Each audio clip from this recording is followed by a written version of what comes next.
Nobody noticed Daniel Webb walk into the training hall. That was fine with him. The room was full of alien cadets swinging glowing energy sabers. Blue and green light danced across the walls as they practiced their forms. The weapons hummed like angry insects, leaving trails of color in the air. Daniel found a spot at the back of the room. He set down his long bundle wrapped in old cloth and waited. The instructor was a Sindari named Relian. He stood over 2 meters tall, with 4 arms and scales that shined like polished silver. He moved between students, correcting their grips and adjusting their stances. When his eyes finally found Daniel, he frowned. "You are the human exchange student," Relian said. It was not a question. "Yes, sir." Relian looked at the wrapped bundle on the floor. "What is that?" "My weapon, sir. We provide standard training sabers here." Relian pulled an energy saber from a rack and held it out. The blade glowed soft blue. Daniel shook his head politely. "Thank you, but I brought my own." Several students nearby stopped their practice to watch. A massive creature called Gorik, who looked like a bear standing on 2 legs, laughed loudly. "The human thinks his little Earth toy is better than Coalition equipment," Gorik said. "How cute." Daniel said nothing. Relian studied the human for a long moment. Humans were new to galactic society. Most species found them unremarkable. Average strength, average intelligence, average everything. The only interesting thing about them was how they had survived their Death World planet long enough to reach the stars. "Very well," Relian said. "Use your own weapon, but you will follow the same drills as everyone else." "Yes, sir." The class continued. Students moved through basic attack patterns. Strike high, strike low, block, step, repeat. Daniel moved through the same patterns, but his weapon stayed wrapped. He held the bundle like a sword and went through the motions. His movements were different from the others. Slower, more careful. Each step seemed planned before he took it. A young Tessari female named Nira watched him from across the room. Tessari looked somewhat like the cats from Earth, but taller and with hands instead of paws. Her family came from a warrior caste. She knew fighting styles from a dozen species. She did not recognize what a human was doing. After class, students gathered their things and headed for the door. Daniel remained behind, rewrapping his bundle with extra care. Gorik walked over with 2 of his friends. He stood directly in front of Daniel, using his size to intimidate. "What is that thing?" Gorik demanded. "Some kind of stick?" "It is a sword," Daniel said. "A sword?" Gorik laughed. "Energy sabers are swords. That is just a lump of metal. Primitive garbage." Daniel finished wrapping his bundle. "Maybe. Are you too poor to afford a real weapon? Does your backward planet not have proper technology?" Daniel looked up at Gorik. The bear creature was almost twice his size. Daniel did not seem afraid. "This sword belonged to my grandfather," Daniel said quietly. "And his grandfather. And his grandfather before that. It has been in my family for 17 generations." 17 generations of using garbage, Gorik said. His friends laughed. Daniel picked up his bundle and walked past them without another word. Nira watched this exchange from the doorway. She expected the human to be angry or embarrassed. Instead, he just looked tired, like he had heard these words many times before. Later that night, Daniel sat alone in his small quarters. The room was simple: a bed, a desk, a window showing the stars outside the station. That he placed his bundle on the bed and slowly unwrapped it. The sword inside was beautiful in its simplicity. The blade was steel, real steel, forged on Earth over 400 years ago. It showed signs of age, small scratches, tiny dents. The leather grip was worn smooth from generations of hands holding it, but the edge was sharp. Daniel had made sure of that. He held the sword up to the light. It did not glow. It did not hum. It was just metal and leather and wood. Nothing more. His grandfather had given him this sword when he was 18 years old. Daniel still remembered the old man's words. "Every mark on this blade is a lesson," his grandfather had said. "Every scratch tells a story." Men and women in our family carried this sword through wars you cannot imagine. They survived. They passed it down. Now it belongs to you. Daniel ran his finger along the flat of the blade. "I know," he whispered to the empty room. "I know what I am carrying." Tomorrow, the class would do sparring exercises. Students would fight each other with their energy sabers. The weapons were designed to shock but not kill, making them safe for practice. That Daniel's sword had no such safety features. He would need to be careful. He rewrapped the blade and placed it beside his bed. Then he lay down and stared at the ceiling, thinking about home, about Montana, about the barn where he had learned to swing this sword as a boy. The galaxy thought humans were average, unremarkable, just another species among thousands. They did not know about the steel. They did not know about the old ways. Daniel closed his eyes. Tomorrow, they would start to learn. The training hall fell silent when Daniel unwrapped his sword. 30 alien students stared at the blade in his hands. It caught the light and reflected it back without any glow, without any hum. Just metal, cold and sharp and real. Instructor Relian walked closer. His 4 arms were crossed over his chest. "What is this?" "A long sword," Daniel said. "Steel, forged on Earth about 400 years ago." "This is a training class," Relian said slowly. "Energy sabers have safety settings. They shock but do not cut. That thing in your hands can kill." "Yes, sir." "It can." Gorik pushed through the crowd of students. He was grinning. "Are you insane, human?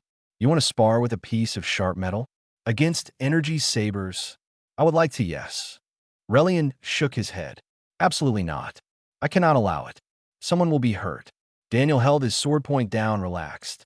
"I have trained with this weapon since I was 8 years old. I know how to control it. I will not strike anyone directly. I will only defend. Only defend." Gorik laughed. "You think you can beat me by just defending?" "I did not say I would beat you. I said I would defend." The room was very quiet now. Students exchanged looks. Nobody had ever seen anything like this before. A human with an ancient weapon, offering to fight one of the strongest students in the class. Relian thought for a long moment. Then he looked at Gorik. "Do you accept these terms?" "He defends only. You attack freely." Gorik's grin grew wider. "I accept. This will be easy." The other students cleared a circle in the center of the room. Nira found a spot at the front. She wanted to see everything. Daniel and Gorik faced each other. The bear creature activated his energy saber. It hummed to life with a deep blue glow. He held it in both massive hands. Daniel raised his steel sword. He stood sideways, blade angled across his body, weight balanced on both feet. "Begin," Relian said. Gorik charged. He was fast for his size. His saber came down in a powerful overhead strike meant to crush Daniel into the floor. Daniel stepped to the side. His blade met the energy saber at an angle and guided it past him. Gorik stumbled forward, carried by his own momentum. The students gasped. Gorik spun around and attacked again. A horizontal slash aimed at Daniel's chest. Daniel dropped his weight and let the strike pass over his head. His sword tapped Gorik's wrist gently as he moved. Another attack. Another redirect. Daniel moved like water flowing around rocks. Every strike from Gorik met empty air or sliding steel that sent the energy blade somewhere else. Nira watched closely. She had studied combat for most of her life. What Daniel was doing should not work. Energy sabers were faster, lighter. They did not have the weight of steel, but the human was using that weight. He was not trying to match speed with speed. He was using angles, geometry. He was always in the right place at the right time, and his blade was always positioned to send force away from his body. Gorik grew angry. His attacks became wild, faster but less controlled. Daniel waited. The moment came. Gorik swung too wide. Daniel stepped inside his reach. His sword hooked around Gorik's wrist at exactly the right angle and twisted. The energy saber flew from Gorik's hands and clattered across the floor. Gorik froze. Daniel's blade rested against his chest, not pressing, just touching. "I believe the match is over," Daniel said quietly. Silence. Then Daniel lowered his sword and stepped back. He reached out his free hand toward Gorik. "Good match," Daniel said. Gorik stared at the hand. His pride screamed at him to refuse it, to be angry, to make excuses, but something in the human's eyes stopped him. There was no mockery there, no arrogance, just respect between two fighters. Gorik took the hand and let Daniel help him up. The students erupted in noise. Some were cheering. Others were arguing about what they had just seen. Many were confused. Instructor Relian walked to Daniel. His silver scales caught the light as he moved. Where did you learn a fight like that?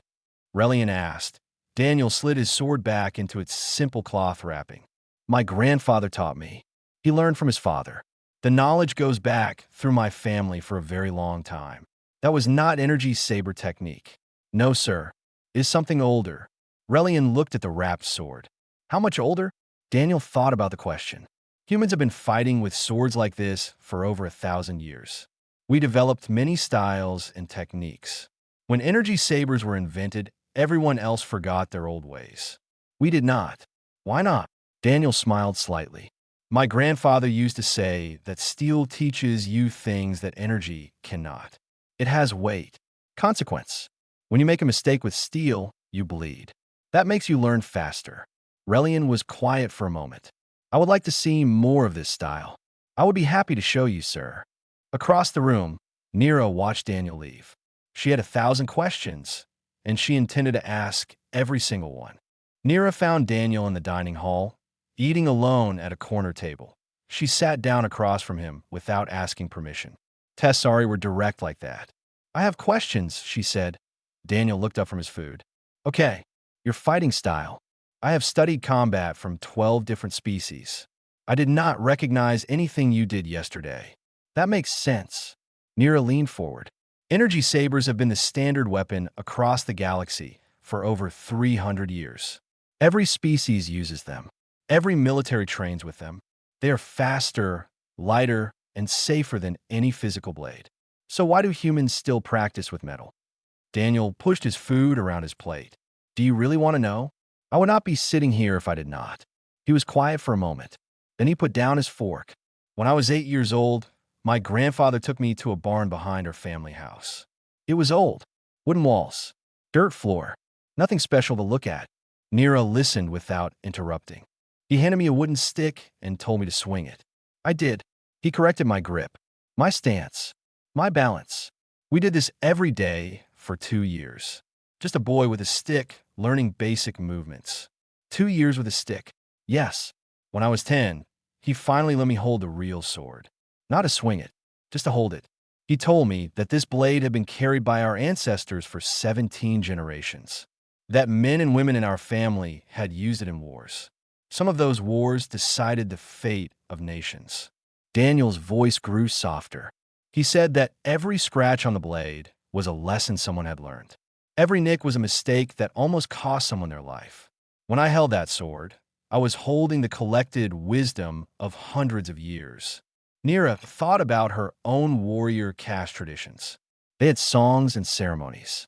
They had stories of great warriors. But they had abandoned their ancient weapons generations ago.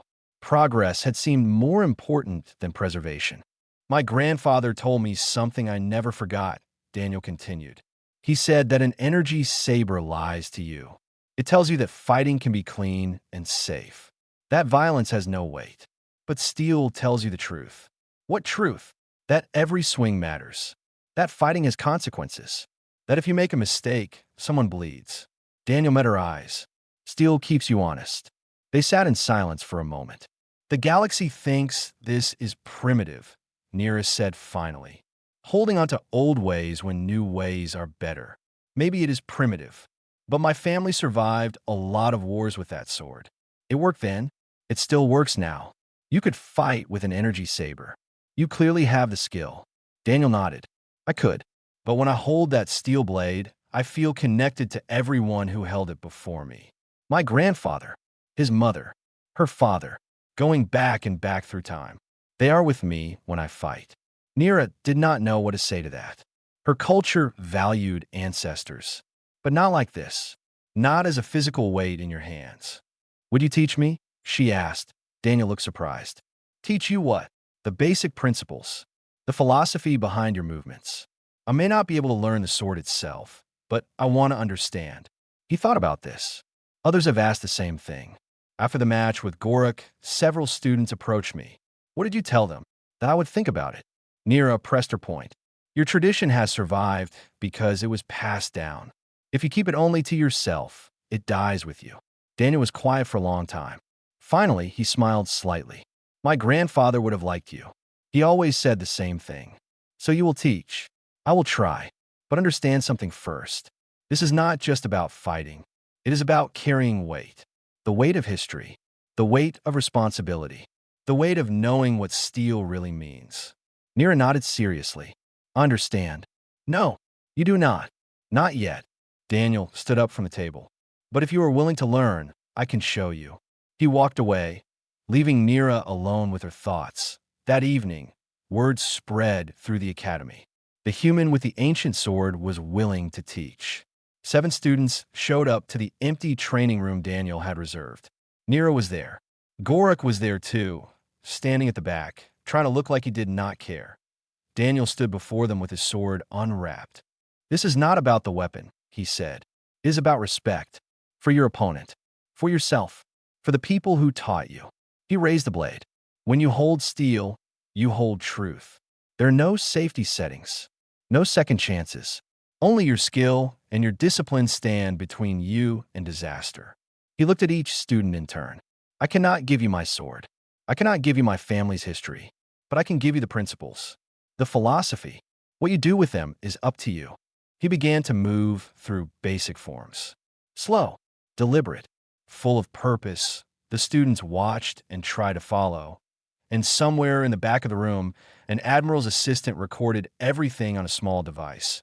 Some people were very interested in what the human could do. 3 weeks after the match with Gorak, the Academy announced a tournament. Melee combat. Standard rules. Energy sabers only. Daniel read the announcement on his datapad and nodded. He understood. His steel blade did not fit the rules. He would compete with a standard energy saber like everyone else. Nira found him in the training room that afternoon. She was angry. This is unfair, she said. They made these rules because of you. They saw what you could do, and they became afraid. Daniel shrugged. The rules are the rules. You should protest. You should demand to use your sword. What? Daniel picked up a training saber from the rack. The weapon does not make the warrior. If I cannot fight with this, then I was never really good at fighting. Nira opened her mouth to argue, but Gorak walked in before she could speak. The massive bear creature had changed over the past weeks. He still looked intimidating, but there was something different in his eyes. Respect, maybe, or at least curiosity. I heard about the tournament, Gorak said. You are entering? Yes. With an energy saber. That is what the rules require. Gorak made a sound that might have been a laugh. You are either very confident or very foolish. Maybe both, Daniel said. The 3 of them trained together. Daniel worked to adapt his sword techniques to the lighter energy blade. Some things translated well. Footwork, timing, the angles of deflection. Other things did not work at all. The energy saber had no weight. When blades met, there was no resistance, only buzzing energy fields sliding past each other. Daniel failed often during practice. He accepted each failure and tried again. The tournament came quickly. Students from all classes gathered in the main arena. Hundreds of aliens filled the seats. Energy sabers hummed as competitors warmed up. Daniel drew young Sindari in the first round. The match was quick. Daniel used unexpected angles that his opponent had never seen. He won in less than 2 minutes. The second round was harder. His opponent was a veteran fighter who knew standard saber technique perfectly. Daniel struggled to find openings. The match went long, but he managed to win with a risky move that left him exposed for a split second. Third round. Fourth round. Daniel kept advancing. The announcers in the arena commented on his strange style. They called it primitive, outdated. One said it was like watching ancient history try to fight modern science. Daniel ignored them and kept fighting. The semifinals came. Daniel faced Relian's best student, a Sindari champion named Drell who had won this tournament 3 years in a row. The match was brutal. Drell was fast, precise. Every technique was perfect, exactly as the training manuals described. He pressed Daniel hard from the first moment. Daniel fell back on defense. His steel sword techniques saved him again and again, deflecting strikes that should have hit. But the energy saber was too light, too fast. He could not find the rhythm he needed. Drell scored a hit, then another, then a third. Daniel lost. He lowered his saber and bowed to his opponent. Drell looked surprised. He had expected anger. Frustration. Excuses. Good match, Daniel said. You were better today. The crowd did not know how to react. They had watched the strange human lose, but he did not seem defeated. He congratulated Drell, shook hands with him, and walked off the arena floor with his head high. Later that evening, Daniel sat alone in an observation deck, looking at the stars as a man in a military uniform approached. His rank insignia marked him as an admiral. He was human, with gray hair and sharp eyes. You fought well today, the admiral said. Not well enough. The energy saber is not your weapon. Anyone could see that. The admiral sat down next to Daniel. My name is Admiral Foster. I command a special operations unit. I know who you are, Daniel said. Your assistant has been recording my training sessions. Foster smiled slightly. You are observant. Good. I need people who pay attention. What do you want? I have a problem. There is a mining station on the frontier. Radicals have taken it over. 200 hostages. Standard assault failed. Daniel turned to look at the admiral. Why did it fail? The radicals installed EMP generators throughout the station. They disable all energy weapons within the compound. Our soldiers went in with sabers and guns that did not work. And you want someone who can fight without energy weapons? Yes. Foster leaned forward. Earth never fully abandoned physical weapons. We kept the knowledge, maintained the skills, just in case. Just in case of what? Just in case a day came when energy was not enough. Foster stood up. I'm putting together a small team.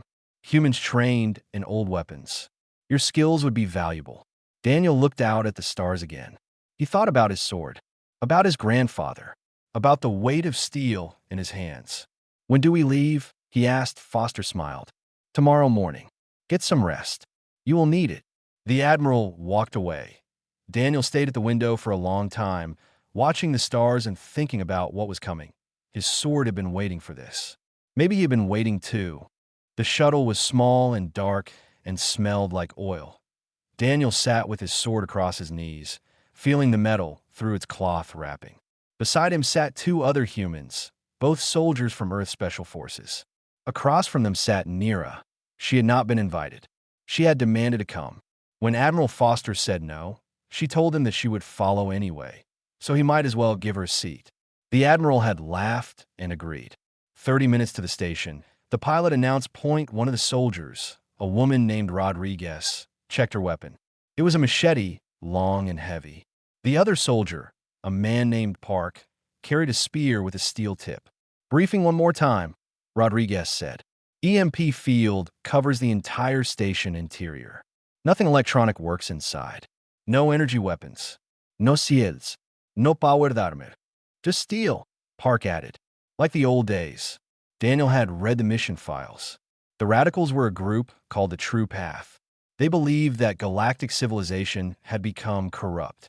They wanted to destroy the mining station's core and take themselves and all the hostages with it. 200 innocent people.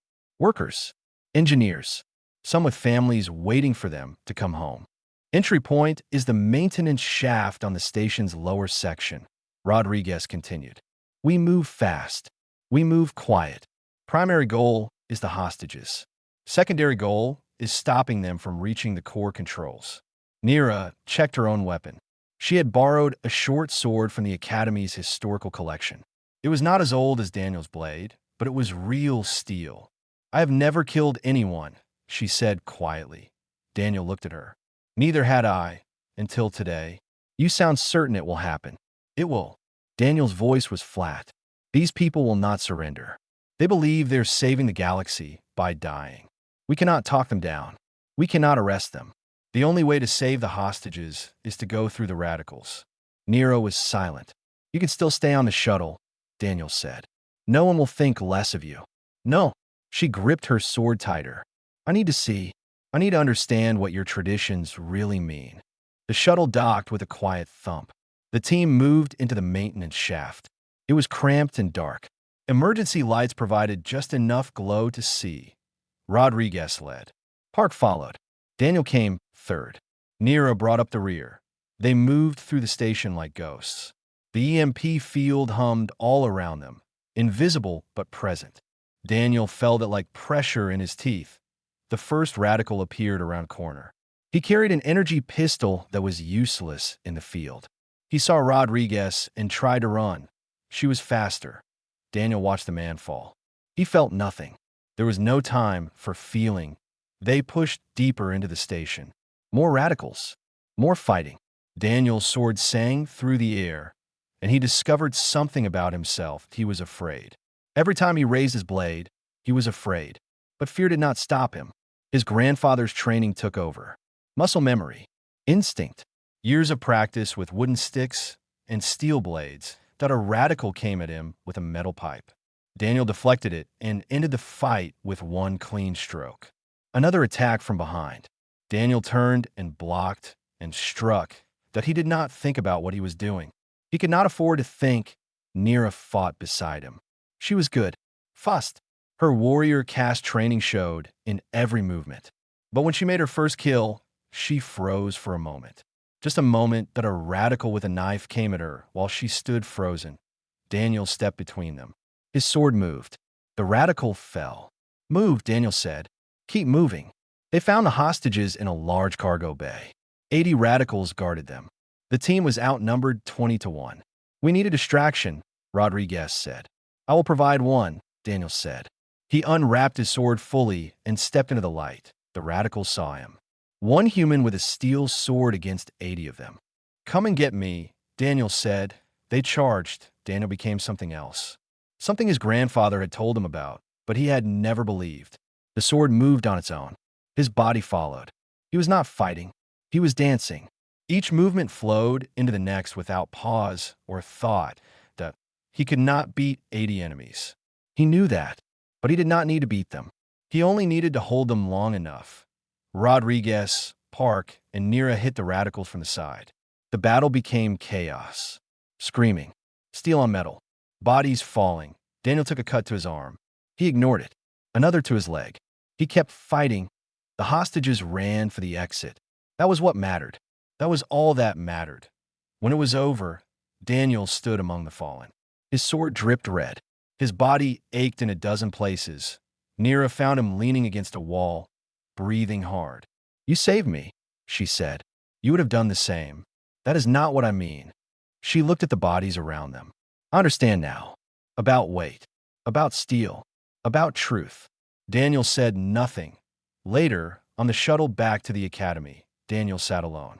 He looked at his sword, still dirty from the fight, that he found a small file in his pack. Carefully, he added a new mark to the blade. A tiny notch near the handle. His mark. His lesson. His story, now part of the sword's history. His grandfather had carried this blade. His grandfather's mother had carried it. Going back and back through time. Now, Daniel truly belonged to that line. The weight of steel had never felt heavier. Spring came to Montana slowly that year. Daniel stood in the doorway of his grandfather's barn, watching the sunrise paint the mountains gold and pink. The air was cold and clean, nothing like the recycled atmosphere of space stations that IT had been 3 months since the mission. 3 months since his sword had tasted real combat. The wounds had healed, but the memories remained fresh behind him. The barn had been transformed. Training mats covered the dirt floor. Wooden practice swords hung on the walls. A small heating unit hummed in the corner. Today, his students would arrive at AT the academy. Things had changed.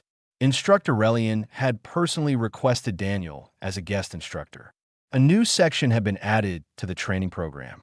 Historical weapons studies. Students from 12 species were now learning the basics of Earth's sword traditions. Gorak had become one of the best students. The massive bear creature had discovered that his strength served him better with a physical blade than with an energy saber. He could swing a greatsword that most humans could barely lift. Nira had written a thesis. Earth warrior traditions and their applications in modern combat. It was being read by military planners across the coalition. Admiral Foster had offered Daniel a permanent position in his special unit. Daniel had declined. He had a different calling now.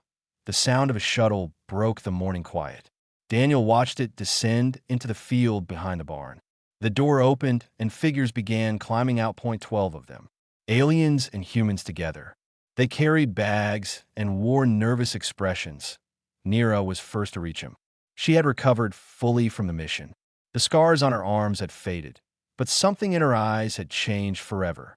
"You actually came," Daniel said. "You actually thought we would not." Gorak was next, ducking through the shuttle door. He looked around at the mountains and the grass and the wooden barn. "This is where you learned?" he asked. "This is where my family has taught for generations." The other students gathered around. Some were from the academy. Others had heard the stories and traveled across the galaxy to find Daniel Webb, the human with the ancient sword. Daniel led them into the barn. They stood in a rough circle, waiting. "You've come a long way," Daniel said. "I want to make sure you understand what you are asking for." He walked to the wall and took down his grandfather's sword. The steel caught the light coming through the wooden slats. "This is not about learning to fight," Daniel continued. "You could learn that anywhere. Any training program could teach you technique. Any simulator could give you practice." He held up the sword. "This is about learning to carry weight. The weight of history. The weight of responsibility. The weight of knowing that every swing of a blade has consequences that cannot be undone." The students were silent. Energy sabers lie to you. They tell you that combat can be clean, safe. That violence is just another skill to master, no different from navigation or engineering. Daniel lowered the blade until it pointed to the ground. "Steel tells you the truth. When you hold a weapon that can truly kill, you cannot pretend anymore. You must face what fighting really means, what taking a life really costs." He looked at each student in turn. "My family kept this tradition alive for 17 generations. Through wars, through peace, through humanity's journey to the stars. We kept our swords when everyone else threw theirs away because we believe that some truths should never be forgotten." Neera stepped forward. "That is why we are here, to carry that truth forward."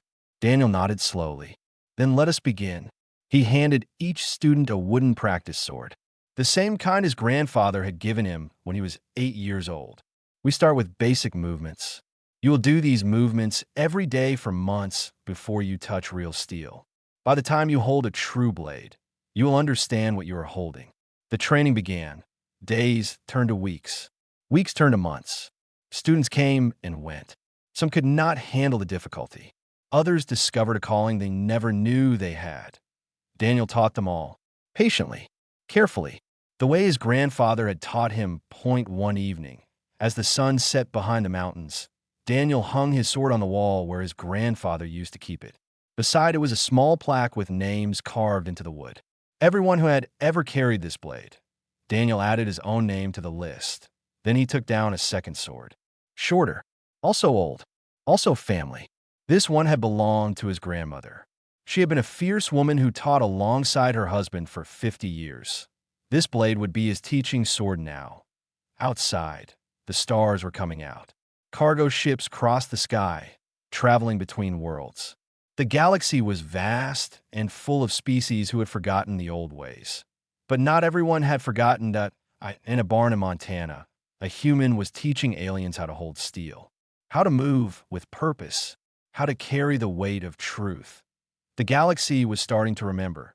Daniel looked at the two swords, then out at the stars, then at the students still practicing in the fading light.